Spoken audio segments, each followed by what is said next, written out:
16에서 18절 제가 한번 읽어 보겠습니다. 이르시되 여호와께서 이르시기를 내가 가리켜 맹세하노니 내가 이같이 행하여 내 아들 내 독자까지도 아끼지 아니하였은즉 내가 내게 큰 복을 주고 내 씨가 크게 번성하여 하늘의 별과 같고 바닷가의 모래와 같게 하리니 내 씨가 그 대적의 성문을 차지하리라. 또 내 씨로 말미암아 천하 만민이 복을 받으리니 이는 네가 나의 말을 준행하였음이니라 하셨다 하니라. 아멘.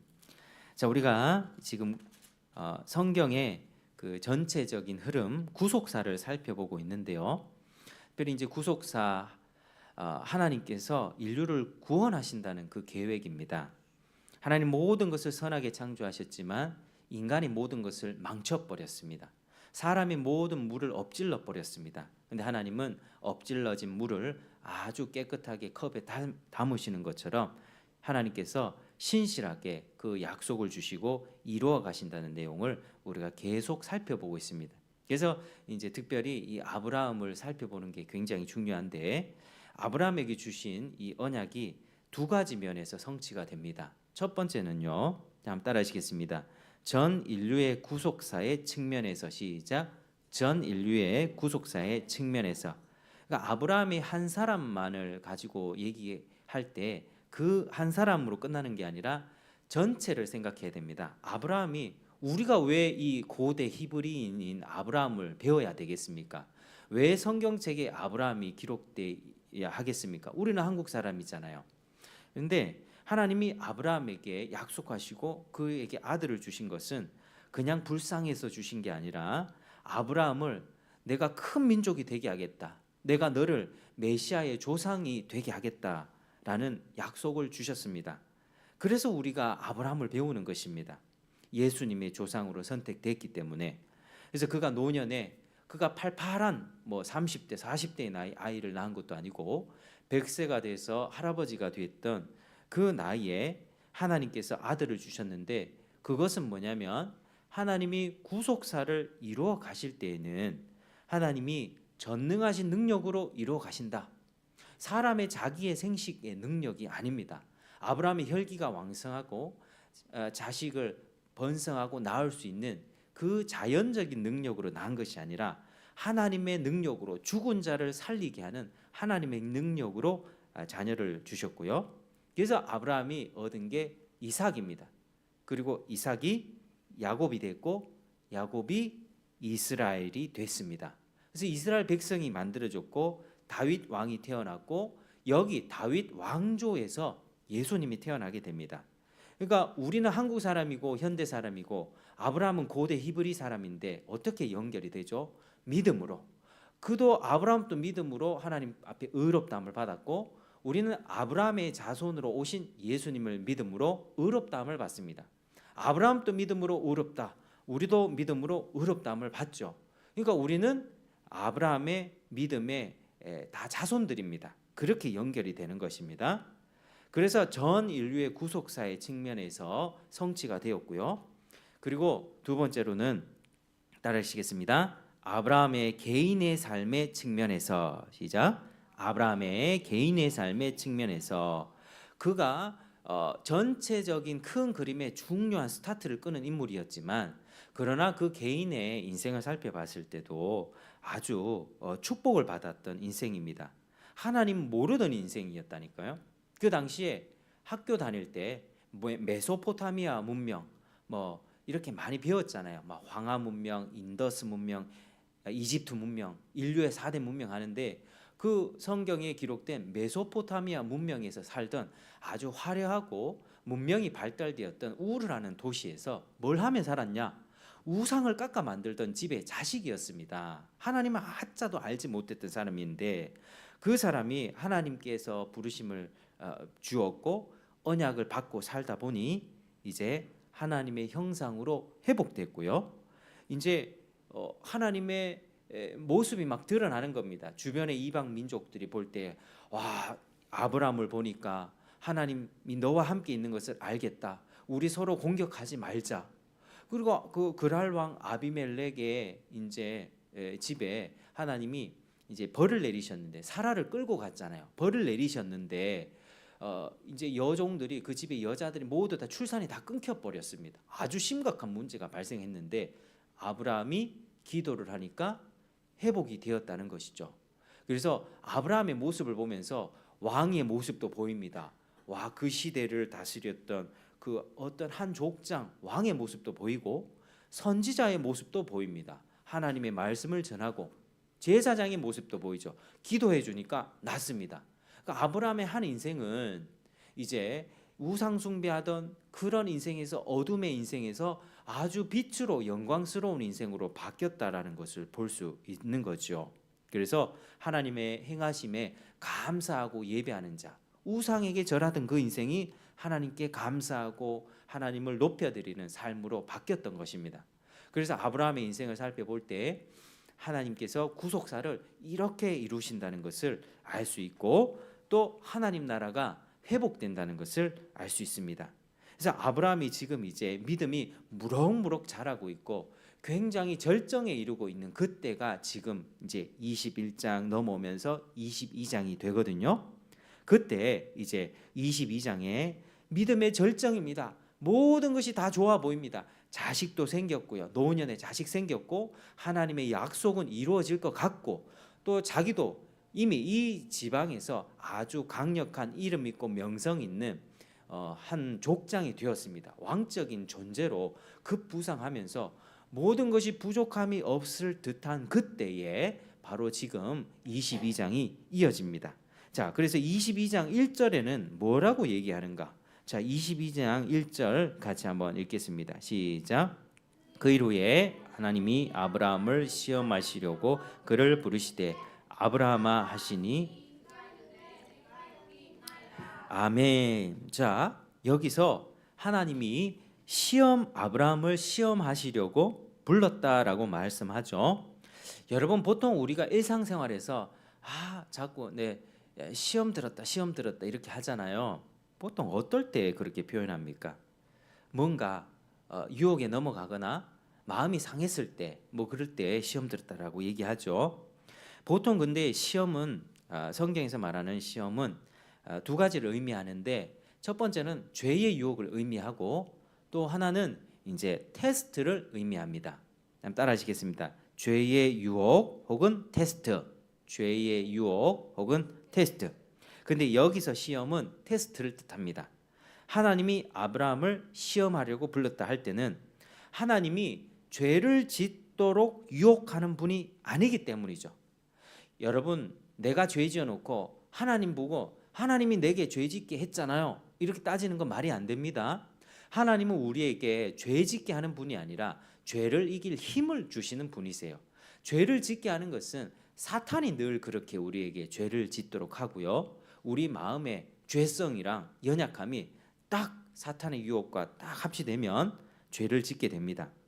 그래서 사람이 시험 들었다 할 때는 자기 종력과 욕심 때문에 넘어지는 거지, 하나님 때문에 시험 들었어요, 하나님 때문에 죄 지었어요 이렇게 말하는 것 절대로 그렇게 얘기해서는 안 됩니다.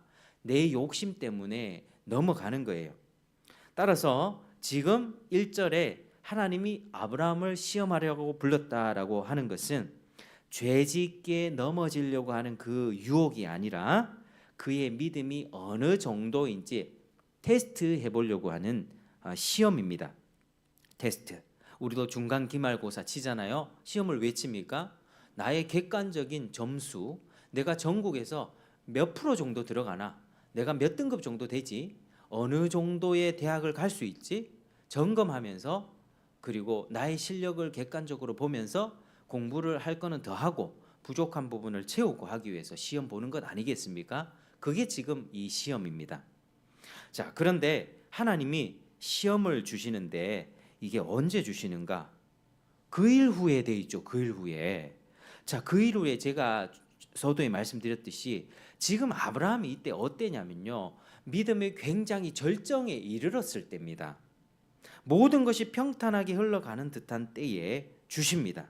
이삭도 얻고 언약의 약속도 이루어지고 주변 왕들로부터 인정도 받고 이제 하나님의 나라가 곧 이루어질 것 같은 어떤 감격과 흥분 속에 있는 것, 있는 듯한 그때에 시험이 오는 것이죠. 자, 여러분, 우리가 신앙생활 생각할 때 신앙생활은 한번 따라 하시겠습니다. 막연한 종교생활이 아닙니다. 막연한 종교생활이 아닙니다. 신앙생활은 하나님과의 인격적인 관계입니다. 시작. 신앙생활은 하나님과의 인격적인 관계입니다. 여러분, 하나님을 사랑하십니까? 이게 신앙생활의 족도라니까요. 나 오늘 주일 한번 예배 드렸네, 1시간 드렸네, 이제 놀러 가야지. 오늘 뭐 예배 드렸으니까 뭐 헌금 했으니까 끝. 이게 아니라니까요, 여러분. 하나님과의 사랑의 관계라니까요. 하나님을 사랑하고 또 그분께 도움을 구하는 거예요. 그 사랑에 감격하고, 여러분 힘들고 어려운 일이 있을 때, 괴로운 일이 있을 때 주님께 도움을 구합니까? 여러분, 도움을 구하는 여러분 되길 바랍니다. 그게 기도이지 않습니까? 기도하십니까? 기도의 응답을 받으셨습니까? 여러분, 언제 기도의 응답을 받으셨습니까? 제가 이걸 묻는 이유는 여러분들이 하나님과의 인격적인 관계를 풍성하게 누리고 있는가, 그거를 스스로 확인해 보시라고 하는 질문입니다. 하나님이 정말 나를 돌보고 계시는가, 언제 감격하고 감동하며 누려보셨습니까?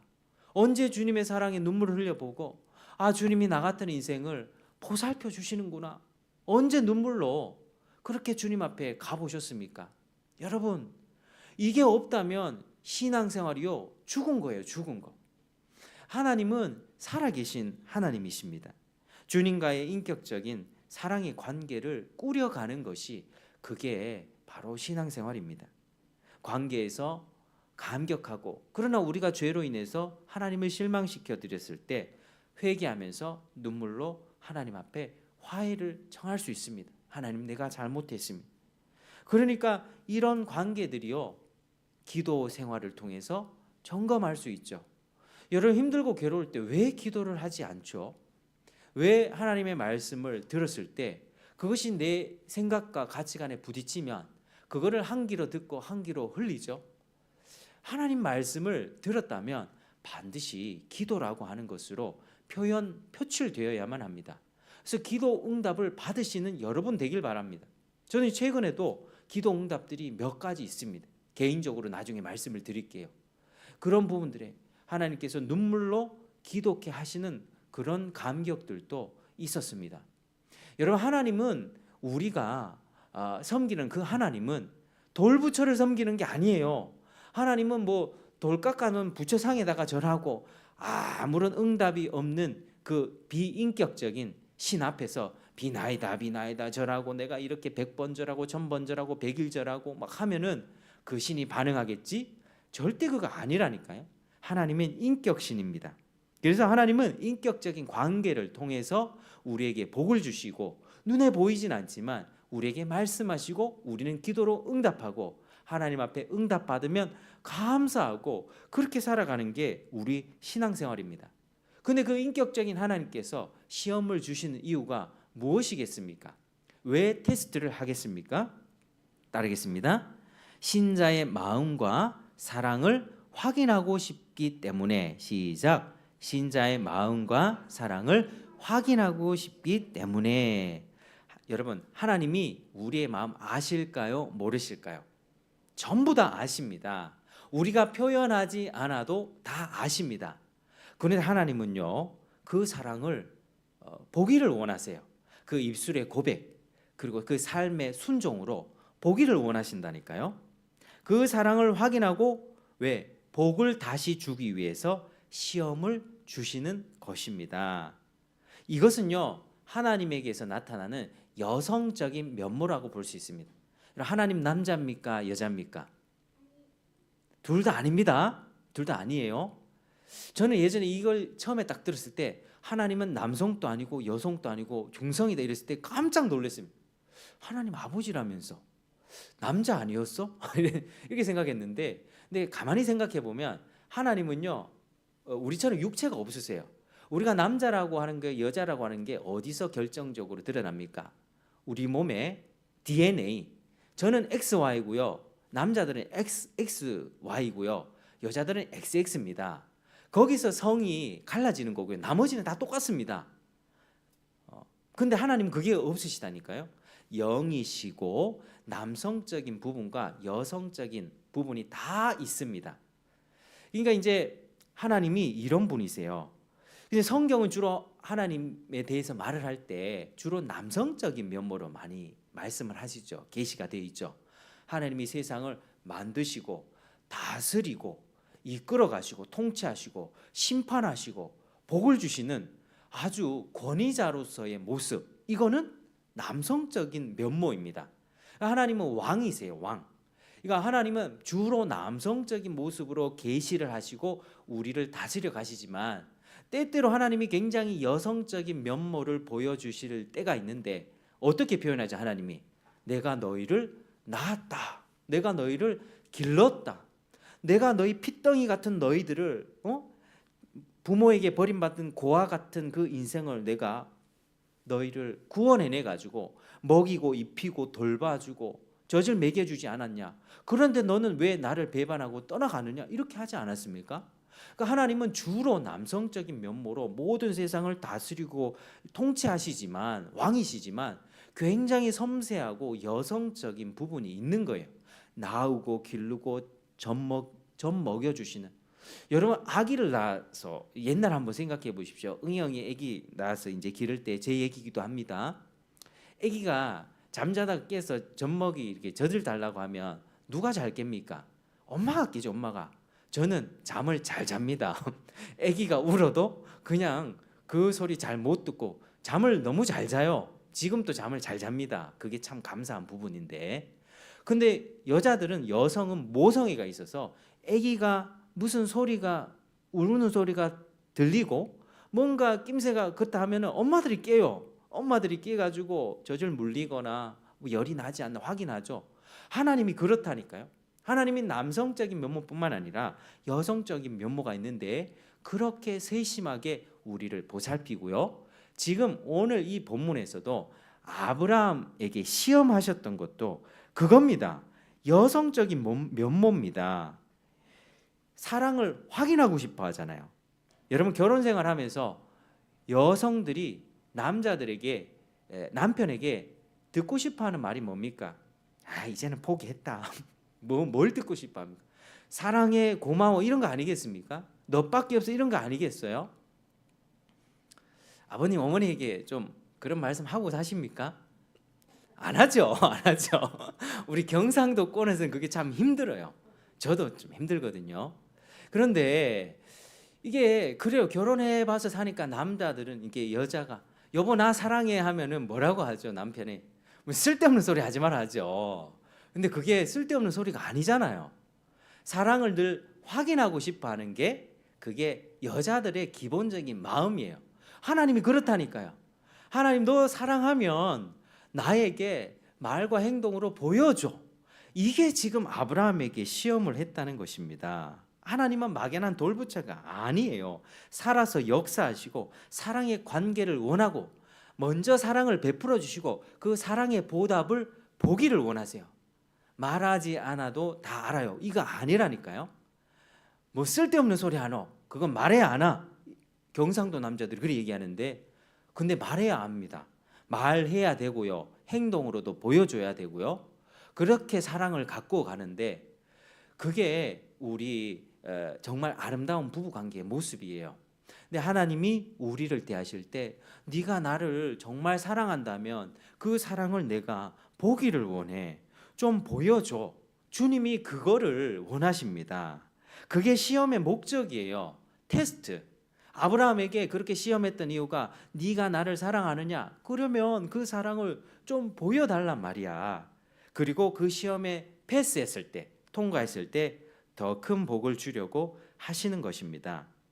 여러분, 우리의 믿음이 성장하면 성장할수록, 또 하나님을 더 사랑하면 사랑하게 될수록 내게서 하나님의 형상이 더욱 분명하게 회복될수록 하나님은 우리에게서 그 마음의 진실함을 보기를 원하세요.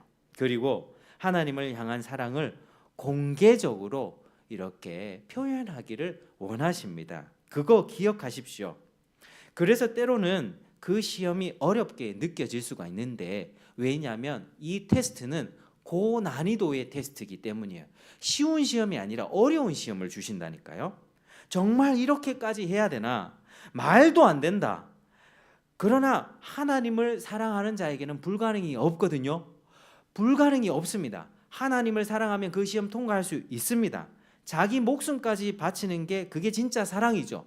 그게 진짜 온전한 사랑이 아니겠습니까? 내가 원하는 만큼만 내가 요 정도 하면 어느 정도 내가 얻을 수 있을 거야. 나의 만족과 유익을 채우기 위한 목적의 사랑은 한계가 있습니다.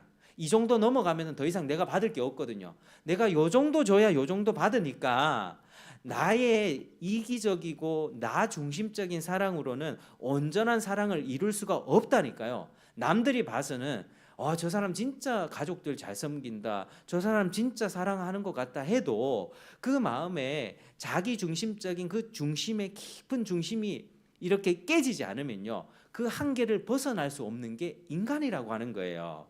그러니까 사랑을 베풀어도 그 정도까지만 하죠. 그러나 하나님을 사랑을 알고 하나님의 사랑으로 살려고 하는 사람은 그 한계를 넘을 수 있습니다. 그래서 근데 그 시험이 자기 한계를 넘는 시험을 주님이 주시는 거예요. 왜죠? 믿음이 그만큼 성숙했으니까, 믿음이 그만큼 자랐으니까, 내가 너를 사랑한다는 것을 하나님이 보여주셨고, 그래서 나도 하나님 사랑합니다, 그렇게 이까지 왔으니까 할 수 있다니까요. 지금 아브라함이 받은 시험이 어떤 시험이었습니까, 여러분? 자, 2절 한번 읽어보실까요? 2절, 자 시작. 여호와께서 이르시되 내 아들 내 사랑하는 독자 이삭을 데리고 모리아 땅으로 가서 내가 내게 일러준 한 산 거기서 그를 번제로 드리라. 자, 여러분 이게 뭔 말이죠? 사랑하는 독자 이삭을 데리고 가서 모리아 땅이라는 곳에 가서 번제가 뭡니까? 불태워 드리는 제사입니다. 제단을 쌓고 그 불을 태우는 거야. 나무를 올려놓고 불을 지펴가지고 짐승이든 뭐든 불로 태우는 제사가 번제입니다. 이게 말이 됩니까? 이삭은 사람이잖아요. 사람을 태워 죽이라, 바치라, 말도 안 되는 거죠. 세 가지 면에서 말도 안 됩니다. 첫 번째는 짐승이 아닌 사람을 바치라는 게 말이 안 되죠. 하나님이 사람을 만드셨고 하나님이 노아 홍수 이후에 사람의 피를 흘리지 마라, 살인하지 말라고 했는데 지금 살인하라는 명령을 주는 거죠. 말도 안 되는 명령입니다. 자, 두 번째는 100세 때 주신 사랑하는 아들 이삭인데 뭐죠? 이게 하나님이 이삭을 줬잖아요. 이삭을 누가 줬습니까? 자기 스스로 뭐 시험관 시술해서 받은 거 아니잖아요. 하나님이 주셨는데 그 줬다가 뺏는다는 게 말이 됩니까? 하나님은 선하신 분인데 축복을 100세 때 불가능했던 것을 줬는데 다시 내놔라. 이건 뭐죠? 참 뭐 생색 부리는 것도 아니고 하나님이 이런 분이 아닌데 말이 안 되는 겁니다. 세 번째는 이삭을 통해서 언약을 이루시는데 아브라함으로 끝이 나는 게 아니에요. 아브라함에게 받은 약속은 400년 후에 출애굽해가지고 네 자손들이 가나안 땅 들어가게 될 거야. 400년 후에 일어날 일을 미리 얘기해 주셨기에 이삭 그리고 뒤에 태어날 그 자손들 쭉쭉쭉쭉 태어나는 그 자손들이 이어져야만 합니다. 그런데 이삭을 죽이라뇨? 그게 말이나 됩니까? 자기 이름도 하나님이 바꿔주셨잖아요. 아브람에서 아브라함으로 바꿔주셨잖아요. 존귀한 아버지에서 많은 열국의 아버지라고 이름까지 바꿔주셨는데 그거는 또 어떻게 됩니까? 하나님 자기가 바꿔줘 놓고 이삭을 죽이라고 하면 자기에게 준 이 약속이 어떻게 되는 거예요? 지금 당장 끊길 위험이 있지 않겠습니까? 이 세 가지 이유 때문에 하나님이 이런 시험을 주시는 것은 말도 안 되는 거죠. 정말 이런 거 이렇게까지 해야 되나? 정말 하나님 이상한 분이다 라고 생각할 수 있습니다. 그런데 이 시험은 우리가 생각해도 그런데 아브라함에게는 더더욱 납득하기 힘든 상황이었죠. 자, 그런데 아브라함의 반응이 참으로 놀랍습니다. 아브라함의 반응 3절 한번 읽겠습니다. 시작. 아브라함이 아침에 일찍이 일어나 나귀의 안장을 지우고 두 종과 그의 아들 이삭을 데리고 번제에 쓸 나무를 쪼개어 가지고 떠나 하나님이 자기에게 일러주신 곳으로 가더니 이렇게 말씀하고 있습니다. 여러분 참 놀라운 행동이죠. 정말 말이 되지도 않던 명령인데 하나님께서 하신 명령에 아브라함이 언제 일어났습니까? 아침에 일찍 일어났어요. 아침 일찍 새벽에 일어났습니다. 하나님이 자기에게 일러주신 곳으로 갔다. 여러분 이거 어떻게 느껴지세요? 참 놀라운 행동 아닙니까? 아무런 주저함 없이 즉각적으로 순종한 것으로 보입니다. 자, 그런데 우리는 아브라함의 입장에 서서 질문을 던져봐야 됩니다. 과연 쉽게 수긍했고 그저 기쁜 마음으로 순종을 했었겠는가? 여러분 22장 2절과 3절 사이에는 그 순간 한 절의 그 중간에는 아무것도 기록되어 있지 않습니다. 하나님이 명령했고 아브라함은 아침 일찍이 순종했다. 그렇게 바로 다음 절로 넘어가는 신속한 전개가 보여지지만 저는 이 2절과 3절 사이에 아브라함이 밤새 잠을 이루지 못하고 많은 고민과 갈등을 했었을 것이라고 생각합니다. 여러 많은 성경 학자들도 그렇고요. 다음 날 아침이 될 때까지 아브라함이 편하게 잠을 자고 일찍 일어났겠습니까? 밤을 설치면서 잠을 자지 못한 채 뜬 눈으로 밤을 지새며 아침에 채비를 했었을 것입니다. 쉽게 2절에서 3절로 뛰어넘은 게 아닐 거예요. 중요한 점은 뭐냐면 많은 사람들도 이런 고민을 할 수 있습니다. 하나님이냐 내 생각이냐, 하나님이 명령한 걸 따라야 되냐 아니면은 내 자식을 지켜야 되냐, 이런 고민과 갈등 속에서 많은 사람들은 넓은 길로 가요. 자기를 선택합니다. 자기 생각을 고집하지만 아브라함은 순종했다는 것입니다. 고민 안 한 게 아니에요. 고민 끝에 순종했다는 것입니다. 여러분 그게 참된 믿음의 능력입니다. 하나님을 사랑하는 자들이 하는 행동입니다. 여러분 히브리서 11장 17절에서 19절을 봤을 때 이런 말씀이 있습니다. 한번 들어보십시오. 아브라함은 시험을 받을 때에 믿음으로 이삭을 드렸으니 그는 약속들을 받은 자로 돼 그 외아들을 드렸느니라. 그에게 이미 말씀하시기를 내 자손이라 칭할 자는 이삭으로 말미암으리라 하셨으니 그는 하나님이 능히 이삭을 죽은 자 가운데서 다시 살리실 줄로 생각한지라. 비유컨대 그를 죽은 자 가운데서 도로 받은 것이니라. 아멘. 자, 이 말씀을 비춰보니 아브라함의 자기 자식을 바쳤을 때 어떤 마음으로 바쳤다고요? 하나님이 이 자식을 내가 죽여서 바치면 하나님이 이 자식 살려주실 거야, 이 마음으로 바쳤다는 거예요. 수많은 고민과 갈등 끝에 밤을 지새면서 하나님 어떻게 되죠? 하나님 나에게 주신 약속 어떻게 되죠? 막 고민하면서 내린 결론 끝에 내가 이 자식 잡아도 하나님이 다시 살려주실 거야, 하나님이 이삭을 통해서 언약을 이루실 걸 믿었다는 것입니다. 그리고 자기가 이삭을 바치더라도 도로 살리실 것을 믿었다, 그렇게 말하고 있습니다. 여러분 우리는요 살아가면서 본능적으로 내가 편한 걸 선택합니다. 직장을 선택해도 쉽게 선택하죠. 일하지 않고 벌 수 있는 방법 없을까? 로또를 왜 합니까? 글자 하나 맞춰가지고 숫자 맞춰가지고 돈을 벌 수 있기 때문이죠. 우리 마음엔 욕심이 있다니까요. 편한 걸 선택합니다. 편한 거. 누가 불편하게 땀 많이 흘리려고 합니까? 땀 안 흘리고 쉽게 할 수 있는 걸 선택하죠. 근데 신앙생활을 하면서 이런 순간이 닥칠 때 그렇게 선택하기가 쉽습니다. 하나님의 뜻보다 자기 고집을 따르기 쉽습니다. 근데 하나님을 따르는 길에는요, 뭐가 따르냐면요, 하나님을 따르는 길은 절대로 쉬운 길이 아니거든요. 내 것을 내려놓고 내 것을 포기하고 쫓아가야 되는, 대가를 지불해야 되는 길입니다. 그게 신앙생활이에요. 여러분 교회 나온다는 것은, 예수님을 믿고 하나님을 믿는다는 것은 내 편하고 내 만족과 유익을 위해서 오는 게 아니라 하나님을 위해서 그것까지도 내려놓을 수 있는, 그게 바로 좁은 길이에요. 신앙생활은 늘 이게 갈등이에요. 하나님을 따라서 좁은 길로 가야 되냐, 아니면 내 생각을 따라 많은 사람들이 가는 넓은 길로 갈 것인가. 그런데 믿음은요, 믿음을 가진 사람은 그 갈등의 순간에 하나님 이쪽으로 갈까요? 넓은 길을 갈까요? 생각 없이 갈등 없이 이쪽으로 쿨하게 가는 거야? 아니면 하나님 내가 기도하면서 좁은 길을 갈까요? 고민하면서 좁은 길을 선택하는 게 그게 신앙생활이라고 하는 것입니다. 절대로 자기 입맛에 편한 게 신앙생활이 아니에요, 여러분. 그래서 믿음의 기도는요, 결국 순종하게 만듭니다. 하나님 앞에 나오도록 그렇게 이끌어 준다고 하는 것이죠. 예수님도 그러하셨습니다. 여러분, 오늘 부활주일인데 예수님이 죽음에서 부활했던 기념하는 것이죠. 근데 예수님이 죽기 전에 굉장히 부담스러워 하셨어요. 우리 십자가를 보면서 예수님이 저기 달려 죽으셨으니 감사합니다 이렇게 생각하는데, 예수님은 하나님의 아들이니까 십자가에 쉽게 죽으셨을 거야. 나무에 매달려 가지고 못 박히고 옷은 다 발가벗김 당한 채 사람들의 모욕과 조롱을 당했는데, 예수님은 쉽게 당했을 거야 생각하는 경향인데 절대 그렇지 않습니다. 여러분, 누가 지나가는데 어린 아이들이, 초등학생, 중학생들이 이렇게 나한테 욕을 한다 생각해 보십시오. 그게 기분이 좋겠습니까?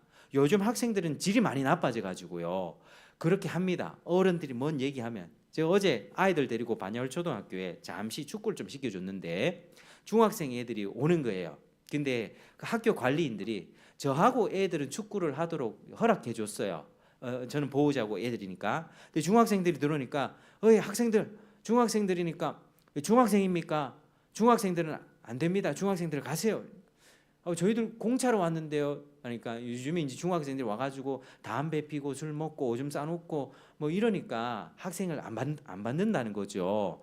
이제 아이들이 막 씩씩거리면서, 나쁜 애들 같이는 보이진 않았어요. 씩씩거리면서 막 우리도 같이 공차로 왔는데 저 사람들은 들려주고 왜 우리는 안 들려줍니까? 막 이러더라고요. 그래서 제가 가가지고 너희들 중학생이라 가지고 학생들, 요새 중학생들이 참 많이 담배도 피고 농땡이도 치고 좀 많이 그러니까 관리인 입장에서는 너희들 들여보내지 못하는 것 같다. 너희들이 이거 수긍하고 나가주는 게 맞지 싶다 하니까 이제 막 씩씩거리다가 이렇게 나가더라고요. 이런 아이들이, 그래도 어제 아이들은 괜찮은 아이들이었어요. 그런데 좀 이렇게 좀 많이 엇나간 아이들은요, 어른들한테 욕합니다. 막 대들고요. 그런 게 인간의 죄성이라고 하는 거죠. 근데 예수님이 십자가 달릴 때 그걸 당하셨다니까요. 사람들이 욕을 하고요, 침 뱉고 막 뺨을 때리고 했는데 예수님이 당하셨는데, 근데 예수님이 십자가 지기 전날 밤에 그걸 굉장히 부담스러워 하셨어요. 왜 그랬을까요? 왜냐면요, 십자가를 지는 죽음은 하나님과 사랑의 관계가 끊어지는 죽음이었기 때문입니다. 나와 가장 사랑하는 사람, 여러분 사랑하는 사람이 있습니까? 가장 사랑하는 사람이 있습니까? 부부 관계가 있고 가정이 있죠. 그거 굉장히 복된 거거든요. 근데 사랑하는 사람과 관계가 끊어져서 먼저 사별을 한다든지 어떤 이유로 내가 혼자가 됐다. 이거 굉장한 스트레스예요, 여러분. 사람이 겪을 수 있는 그 정신적인 스트레스 1위가 사별이에요. 사별, 배우자와의 사별. 그게 굉장히 힘들고 괴로운 일입니다. 근데 우리 주님이 하나님과의 관계에서 끊어지는 그 벌을 받는 거예요. 그 전날 밤에. 그래서 그렇게 기도한 거예요. 잠을 자지를 못했어요. 땀을 흘리면서 기도하는데 땀에서 핏방울이 터진 거예요. 못의 혈관이 터진 거예요. 땀방울이 핏방울이 되면서 주님 기도하면서, 하나님 꼭 이렇게 해야만 됩니까? 나 이 잔을 옮겨 주십시오. 이 진노의 잔을 마시지 못하겠습니다. 주님이 그렇게 기도했습니다. 그런데 주님이 몇 번이나 그렇게 기도하시면서 마지막에는 어떻게 기도하는지 아십니까? 주님, 하나님, 내 뜻대로 마시고 아버지의 뜻대로 되게 해 주십시오. 이렇게 기도합니다. 기도의 끝에 뭘 선택하죠? 좁은 길을 선택하지 않습니까? 내 편한 십자가를 옮겨 주십시오가 아니라, 하나님의 뜻이라면 내가 이 잔을 마시겠습니다. 고난의 잔을 마시겠습니다. 내가 사람들의 손에 죽겠습니다. 여러분, 아버지의 손에 자기 운명과 자기 목숨을 다 맡겨드린 거예요. 여러분, 이것이 믿음이에요. 믿음은 사랑을 낳습니다. 사랑은 순종을 낳고요, 모든 것을 가능케 합니다. 여러분, 사람은요, 나 어디서 왔지? 사람들은 자꾸 물어요. 내가 어디서 왔을까? 원숭이로부터 됐지. 그런데 자꾸 나의 한 개인의 입장에서만 자꾸 살펴보는데 답이 나오질 않습니다. 왜냐하면 사람은 본래부터 관계적인 존재로 지음받았기 때문이에요. 하나님이 사람을 지으셨고요, 사람을 한 사람 지은 게 아니라 한 남자와 한 여자를 지은 다음에 하나님과 교제를 할 수 있도록 두 사람이 서로 사랑의 관계를 누리면서 자식을 낳고 하나님 섬기며 살 수 있도록 풍성한 관계를 누리면서 살 수 있도록 지으셨기 때문에 나는 어디서 왔을까? 나는 안드로메다에서 왔을까? 나는 원숭이로부터 왔을까? 절대로 이거 절대 해결을 하지 못합니다. 사람은 관계적인 존재예요. 그래서 이 믿음은요, 하나님과의 사랑의 관계를 돈독하게 하고 그 사랑을 통해서 하나님을 선택하고 좁은 길을 가게 하는 것입니다. 눈에 보이지 않아요. 하나님 어디 눈에 보입니까? 손에 잡히지 않습니다. 납득되지 않지만 하나님을 신뢰하고 하나님을 사랑하면서 따르는 게 그게 믿음입니다. 하나님은 아브라함에게 지금 설명합니까? 아브라함아, 내가 이런 이유가 있어서 이런 계획이 있으니까 너 이 길을 선택해야 돼. 하나님 전혀 설명하지 않으셨어요. 하나님 참 무심하시죠. 참 어려운 시험을 테스트를 주면서 전혀 설명 한마디 안 하십니다. 그저 말씀하시고 아브라함아, 너에게 명하노니 네가 행하라. 참 어렵습니다. 아브라함의 입장에서는 굉장히 괴로운 일이죠. 부모들이 아이들을 키우면서 실수하는 점이 바로 이 점입니다. 순종을, 자식들은 부모에게 순종해야 되거든요. 너 순종해야 돼 가르쳐 줍니다. 그런데 순종을 가르칠 때, 실수할 때 어떻게 가르치냐? 설득하고 설명합니다. 이런 이유를 통해서 너는 순종해야 돼. 이렇게 설명하고 설득하는 과정을 통해서 이 아이가 순종하기 싫은데 난 내 마음대로 할 건데 하면서 설명 듣다 보니 순종할게요. 이거 순종이 아니에요, 여러분. 이게 제가 설명드릴게요. 설득되어서 부모의 말을 따르는 것은 순종이 아닙니다. 그것은 부모님의 선하심을 따르는 게 아니라 설명 듣다 보니까 내가 이렇게 해야 내한테 유익이 있구나. 내가 부모님 말씀 들을 때 나에게 떨어지는 콩고물이 있구나. 뭐 상을 받든 뭘 받든 자기 편에서 유익을 보고 선택한 자기 만족적 행위라는 거죠. 그러니까 자녀가 어리면 어릴수록 너 이거 하지 마, 너 이거 해야 돼 했을 때 따지지 않고 내 어머니, 내 아버지라고 하면서 부모의 말에 전폭적인 신뢰를 하면서 순종하는 게 그게 올바른 순종 교육이에요. 근데 우리는 어렸을 때부터 설명합니다. 장황하게 설명하죠. 왜? 순종 안 하니까. 떼쓰니까. 고집 피우니까. 어떻게든 구슬러 봅니다. 사탕 하나 손에 쥐고 뭐 이렇게 여러 가지 이야기하면서 엥 하면은, 특별히 뭐 밖에 나가지고 외식할 때 식당 가서 엥 해보십시오. 어떻게 이거 하면은 내가 가서 핸드폰 보여줄게. 맛있는 거 더 사줄게. 그러면 그때 애가 딱 하죠. 이건 누가 이긴 겁니까? 애가 순종했습니까? 어떻게 된 겁니까? 부모가 진 거예요. 애가 이긴 거예요. 이 순종이 아니라 자기 유익과 만족을 선택한 거예요. 그래서 겉으로 보여지는 행동은 같다 할지라도 그 동기가 다른 거예요. 참된 순종은 뭐냐? 하나님이 설명해 주지 않아도 하나님이 선하시다는 사실 그 하나만 믿고 내 하나님, 내가 이해되지 않지만 납득되지 않지만 하나님을 따르겠습니다. 이게 순종이라고 하는 것입니다. 하나님이 원하시는 건 뭐냐면 내가 너에게 장황하게 다 설명해 주고 자기 유익을 따라서 설득돼서 선택하는 게 아니라 전적인 신뢰와 순종을 보기를 원하십니다. 하나님이 우리와 인격적인 관계를 통해서 맺고 싶어 하는 게 이런 거예요. 내가 다 설명해 주지 않았지만 너 나의 선하심을 믿니?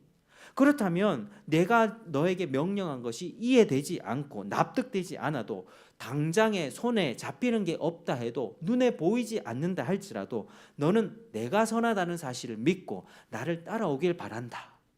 내가 선하다는 사실을 믿고 나에게 사랑의 순종을 보여주기를 원한다.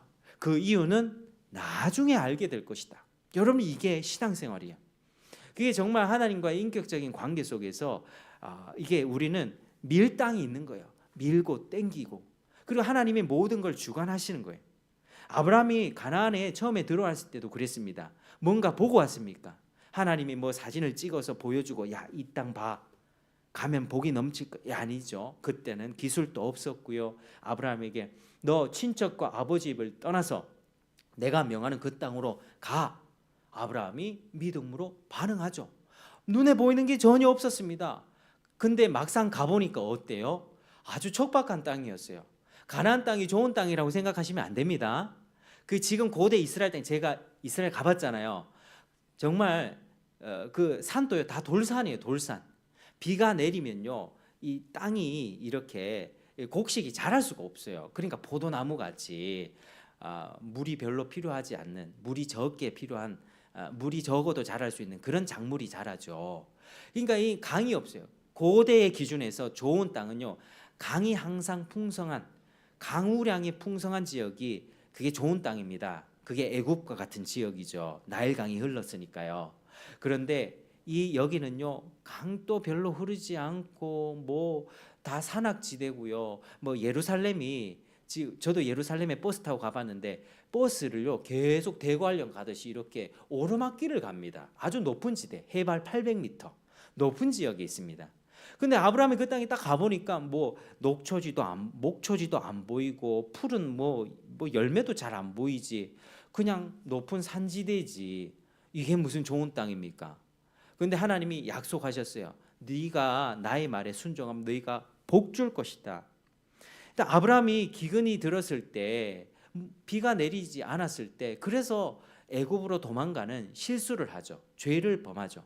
하나님 기도하면서 비를 내려달라고 기도했는데 저 남쪽 지방의 애굽에 보니까 비가 안 내려도, 내리지 않아도 곡식이 잘 자라는, 먹을 것이 풍성한 애굽을 보니까 그게 마음이 혹했던 것입니다. 그래서 그런 죄를 지었긴 했지만 믿음으로 하나님을 따라 살았을 때 하나님은 그에게 복 주셔서 결국 그 땅에서 왕적인 존재로 만들어 주셨고, 그의 신하가, 부하가 300명, 400명이 넘었습니다. 그러니까 주변 사람들에게 위협이 됐던 거죠.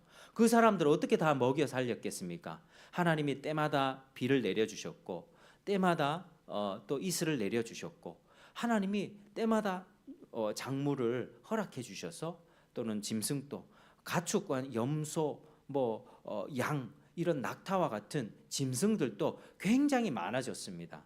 그 척박한 땅에서 하나님이 복을 주시니까요. 하나님이 말씀하신 것을 따라가니까요. 그대로 그렇게 복을 받았던 것이죠. 반면에 롯 같은 사람은 세상의 풍족함을 쫓아서 가다가 망했습니다. 쫄딱 망했습니다. 야, 저기 가면 잘 먹고 잘 살 수 있을 거야. 가다가 롯은 완전히 망했던 것이죠. 여러분, 하나님의 말씀은 이해되지 않을 때가 있습니다. 그러나 그럼에도 불구하고 내 생각을 넘어서 순종해야만 합니다. 왜죠? 사랑하니까. 하나님을 사랑하는 사람은 이해되지 않아도 그 길을 따라가야만 합니다.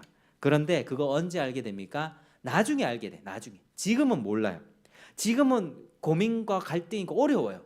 근데 선택하고 살아보니 주님이 나에게 복을 주시는 것을 알 수 있게 되는 것이죠. 주님이 약속한 대로 이루어지는구나. 세상은 어떻게 합니까? 납득되면 믿으십시오. 이해되면 믿으십시오. 하나님 눈에 안 보이는데 어떻게 믿어요? 하나님 당장 내 눈앞에 나타나게 해보십시오. 그러면 내가 믿을지 말지 생각해 볼게요. 이래 얘기를 합니다. 주변에 복음을 전해보세요. 하나님 눈에 안 보이는데 어떻게 믿어? 내가 이해되는데 어떻게 믿어? 그런데 기독교 신앙은 하나님을 믿으십시오.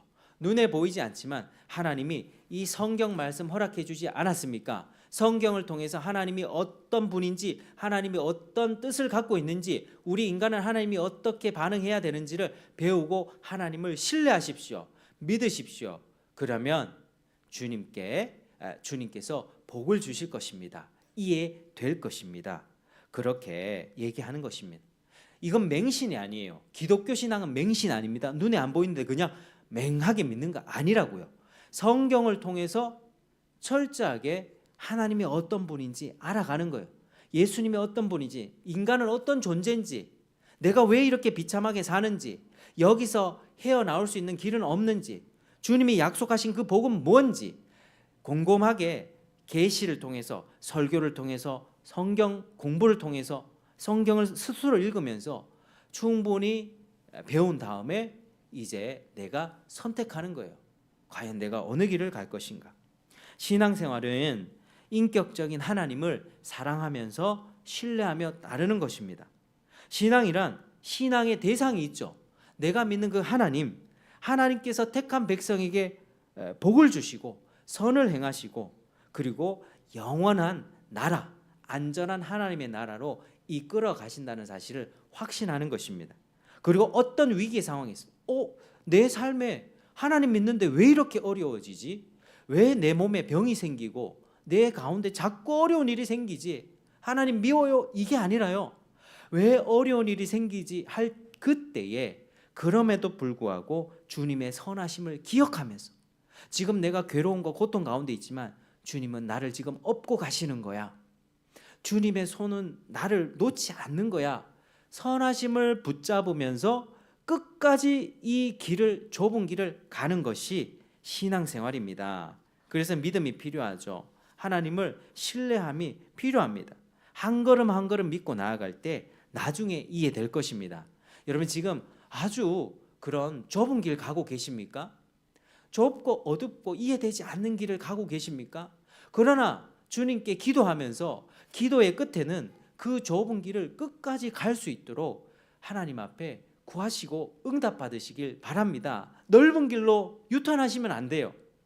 우리는 이 길 이미 건너갈 수 없는 강을 건넜습니다.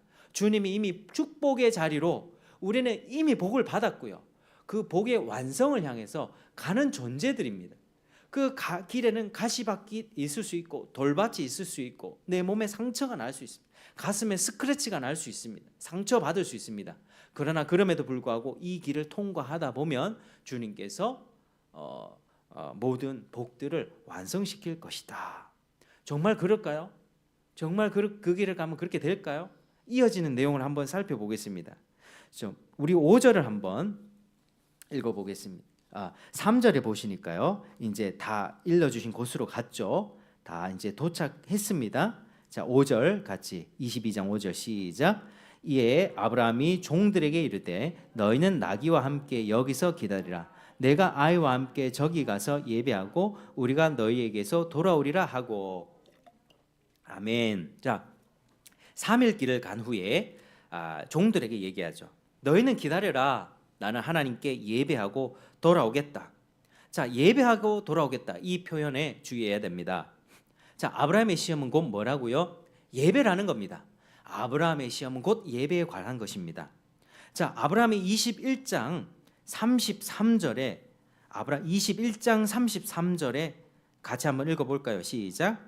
아브라함은 브엘세바에 에셀 나무를 심고 거기서 영원하신 여호와의 이름을 불렀으며. 자, 여기서 영원하신 여호와의 이름 불렀지 않습니까?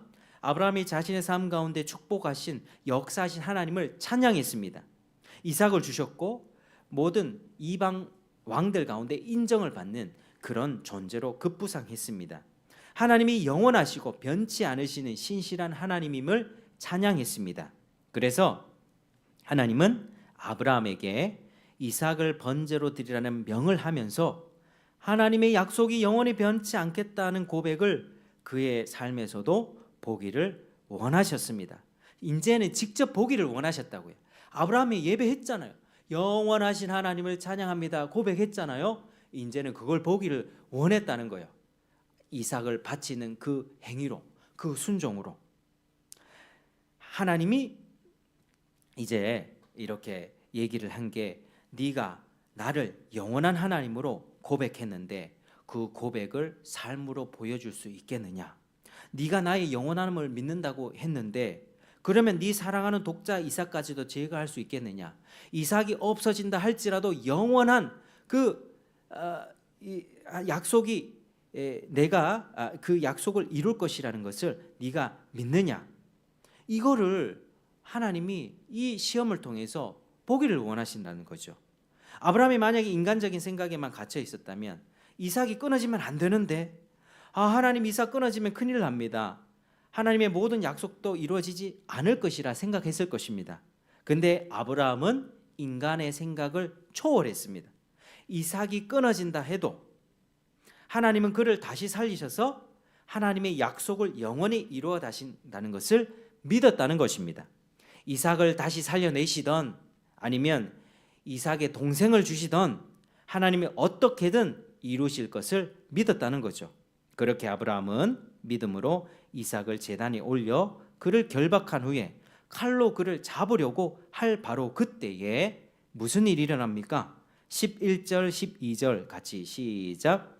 여호와의 사자가 하늘에서부터 그를 불러 이르되 아브라함아 아브라함아 하시는지라. 아브라함이 이르되 내가 여기 있나이다 하매 사자가 이르시되 그 아이에게 내 손을 대지 말라. 그에게 아무 일도 하지 말라. 네가 내 아들 내 독자까지도 내게 아끼지 아니하였으니 내가 이제야 네가 하나님을 경외하는 줄을 아노라. 아멘. 아브라함아 손대지 마라. 그 아이 죽이지 마라. 내가 이제 봤다. 네 마음을 확인했다. 아니 하나님 이전에 이미 이 마음을 알고 계셨거든요. 표현을 듣기를 원하셨다니까요. 너 정말 나를 사랑하니? 그럼 한번 보여줘. 이제 하나님이 사랑을 확인하신 거예요. 시험에 딱 통과한 순간입니다. 정말 놀라운 순간이고요. 영원하신 여호와의 이름을 부른 그 입술의 고백이 삶의 열매로 맺어졌던 순간입니다. 정말 놀라운 일이에요. 자신이 가장 소중한 그 아들을 지키는 것보다 하나님의 약속을 따르는 것이 자기 본분이라는 사실을 알고 통과했습니다. 욥이 그런 고백이 있었습니다. 욥의 그런 고백이 그에게도 있었던 거죠. 주신 이도 하나님이시오 거두신 이도 하나님이시오니 여호와의 이름이 찬송 받으실지니이다. 아브라함은 이름 이해되지 않았지만 하나님의 약속을 굳게 믿었고요. 선하심을 믿었던 것입니다. 여러분 예수님을 믿으며 어떻게 사는 것입니까? 천국 가니까 죄 좀 지어도 괜찮다. 이거 절대 아닙니다. 죄를 사함받고 하나님의 자녀가 되어서 하나님을 아버지라 섬기며 살아가는데 그 아버지의 섭리, 최악의 경우라도 하나님은 나를 선하게 인도하신다는 것을 믿으면서 믿음으로 살아가는 것입니다. 그게 하나님과의 인격적인 신앙생활입니다. 하나님의 선하심을 신뢰하면서 내 가장 소중한 것도 포기할 수 있는 게 그게 신앙생활이라고요. 여러분 기독교 신앙생활은요 교회라고 하는 곳에 일주일에 한 번 와서 예배 1시간 드리고 헌금 조금 바치고 그게 아니라니까요. 생생하게 살아있는 하나님과의 관계를 누리며 살아가는 것입니다. 보십시오. 하나님이 어떻게 대하셨습니까? 이삭 대신에 13절 보니까 아브라함이 눈을 들어 살펴본 적 한 순양이 뒤에 있어서 그 순양을 대신해서 번제로 드린 겁니다. 하나님이 이삭 대신에 번제할 양을 허락해 주셨고요. 여기서 여호와 이레라는 말이 나온 것이죠. 하나님이 친히 준비하리라. 그러니까 너는 하나님을 믿고 신뢰하며 순종하기만 하면 된다. 너는 믿고 따르는 것 그러면 된다. 나를 사랑하고 신뢰하기만 하면 내가 모든 것을 준비해 주시고 모든 것을 부어주겠다. 그리고 하나님이 어떤 복을 베풀어 주시는지 16절에서 19절이죠. 자, 이거는 하나님이 했던 복을 완전히 못을 박았던 것입니다. 자, 첫 번째 16절에 보면 따라 하시겠습니다. 후손의 복. 자, 네가 이같이 행하여 내 아들 독자까지도 아끼지 아니하였은즉 17절에 보니까 내가 내게 큰 복을 주고 내 씨가 크게 번성하여 하늘의 별과 같고 바닷가의 모래와 같게 하리니 바다의 모래처럼 하늘의 별처럼 네 자식 많게 해주겠다. 그리고 17절의 두 번째 뭐냐면 따라 하시겠습니까? 대적에게 승리. 17절 끝절 보면 그 대적의 성문을 차지하리라. 이게 누구냐면요 예수님이 사탄에게 이길 것을 예언한 것입니다. 예수님이 사탄을 이길 것이다. 사탄 이 악한 세력을 멸할 것이다. 그걸 약속하셨고요. 셋째 18절에 내 씨로 말미암아 천하 만민의 복을 받으리니. 이게 뭘까요? 내 씨가 누굴까요? 예수님이죠. 예수님으로 말미암아 모든 천하 사람들이 복 받을 것이다. 복의 근원으로 삼아 주셨습니다. 자기 후손으로 오게 될 예수님을 통해서 천하 많은 사람들이 복을 받는다는 말이죠. 이게 지금 성취되고 있지 않습니까? 제가 왜 예수를 믿고 아브라함이 누렸던 복을 받습니까? 왜 하나님 앞에 의롭다함을 받습니까? 아브라함이 하나님께 순종함으로 믿음의 조상이 되었기 때문에 하나님이 맹세했던 것입니다. 자, 16절에 보니까 내가 나를 가리켜 맹세한다. 하나님이 자기 이름을 걸고 맹세해 버리셨거든요. 복을 완전히 도장을 찍었던 것입니다. 그래서 이 아브라함은 고대 히브리인에다가 우리 한국 사람과는 혈통적으로 아무런 관련이 없지만 믿음으로 하나님께 복을 받았고, 그의 믿음으로 이삭이 낳고 이삭의 자식 중에서 그 계보를 통해서 예수님 탄생했고 우리도 동일한 복을 누리게 되는 것입니다. 자, 여러분 이제 말씀을 마치겠습니다. 자, 오늘 22장을 통해서 아브라함의 시험을 살펴보았는데, 오늘 말씀을 통해서 하나님이 어떤 분임을 알았습니까? 하나님이 인격적인 관계를 원하시는 분이세요. 그리고 우리가 하나님을 전적으로 신뢰하며 사랑하기를 원하는 분이세요. 나의 가장 귀한 것들을 내려놓으면서까지 신뢰하는지 보고 싶어 하시는 거예요. 하나님이 여성적인 면모를 갖고 있다는 사실을 기억하시길 바랍니다. 나 사랑해, 사랑한다는 말을 원하는 아내들의 심리가 하나님 앞에 있는 것입니다. 여러분, 하나님이 그런 분이, 너 나 사랑하면 그 행동을 보여줘. 하나님이 그런 분이시.